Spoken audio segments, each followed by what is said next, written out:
Memaafkan bukan berarti membenarkan kesalahan orang lain, tetapi membebaskan diri kita dari beban yang ada, seperti saya bilang tadi, beban yang ada di pundak kita, baik secara moral atau emosional. Ya. Assalamualaikum warahmatullahi wabarakatuh. Halo guys, apa kabar semuanya? Saya doakan sehat selalu ya. Selamat datang di channel Denny Lutan. Oke, di video kali ini kita akan membahas tentang topik yang penting dalam kehidupan kita, yaitu sifat dendam. Ya, apa itu dendam? Mengapa bisa muncul? Dan yang terpenting, bagaimana cara menghindari rasa dendam tersebut. Oke, langsung saja kita ke videonya. Let's go.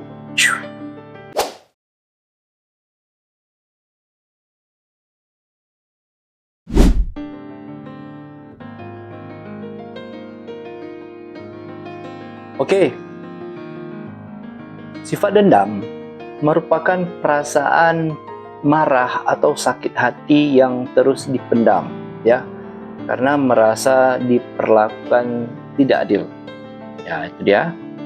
Dendam juga bisa muncul saat seseorang merasa disakiti dan sulit untuk melupakannya. Ya, tapi tahu nggak, menyimpan rasa dendam justru lebih merugikan untuk diri sendiri, ya, dibandingkan orang yang kita dendamkan atau ya orang yang kita dendam. Itu dia, ya.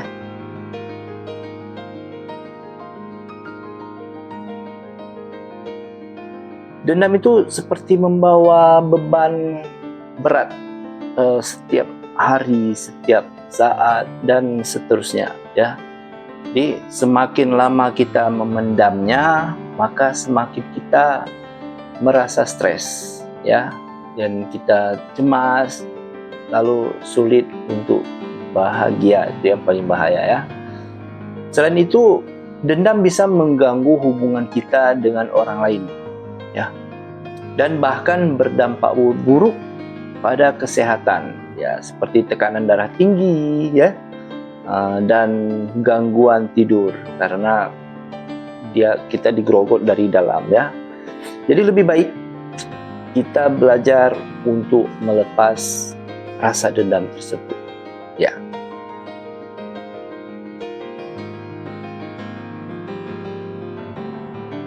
Jadi untuk menghindari sifat dendam tersebut, saya punya 4, ya. Ada 4 cara yang bisa kita lakukan untuk menghindari rasa sifat atau dendam tersebut, ya. Yaitu yang pertama, memaafkan, ya. Bukan untuk mereka, tapi untuk diri sendiri, ya. Memaafkan bukan berarti membenarkan kesalahan orang lain, tetapi membebaskan diri kita dari beban yang ada, seperti saya bilang tadi, beban yang ada di pundak kita, baik secara moral atau emosional, ya. Itu yang pertama. Untuk yang kedua, bicarakan dengan orang yang dipercaya. Jadi ketika kita ada masalah dengan seseorang, kita bicarakan dengan orang yang terpercaya, ya.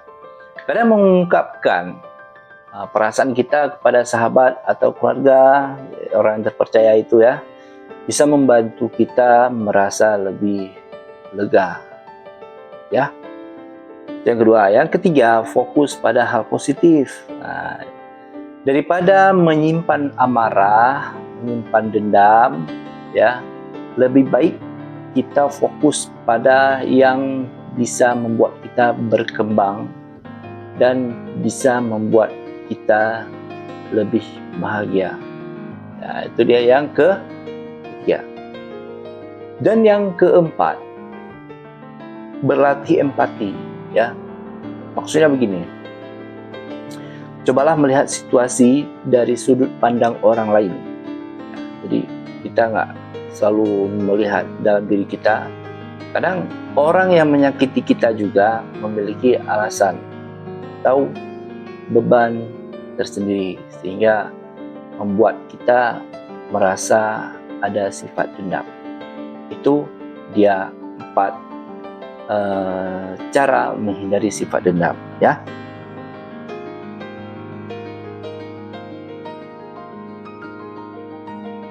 Iya, betul, ya. Jadi itu wajar, ya.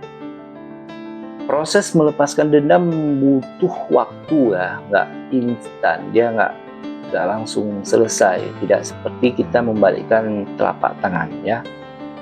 Tapi yang penting kita punya niat untuk tidak terus-terusan terjebak dalam emosi negatif, ya. Nah, itu dia, ya. Jadi cobalah untuk menulis perasaan di jurnal. Setidaknya ada beberapa tulisan di catatan kita lihat perasaan kita bagaimana, dan melakukan aktivitas yang menyenangkan, ya, atau bahkan mencari bantuan psikolog atau yang lebih profesional jika diperlukan, ya. Jadi ingat, hidup kita terlalu berharga untuk kita habiskan dengan menyimpan rasa dendam, ya. Nggak capek.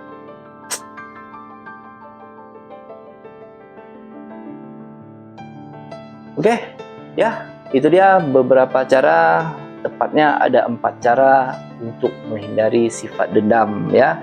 Ingat, memaafkan dan melepaskan dendam merupakan bentuk untuk diri sendiri, ya. Sekarang kita membahas untuk diri kita sendiri dulu, ya. Memang untuk kelebihan untuk orang lain, ya, kita lihat lagi. Jadi kalau kalian punya pertanyaan atau pengalaman, tulis di kolom komentar, ya. Oke. Dan jangan lupa untuk tekan tombol like, share, dan subscribe supaya tidak ketinggalan konten inspiratif lainnya, ya. Sampai jumpa di video berikutnya. Saya Denny Rutan. Assalamualaikum.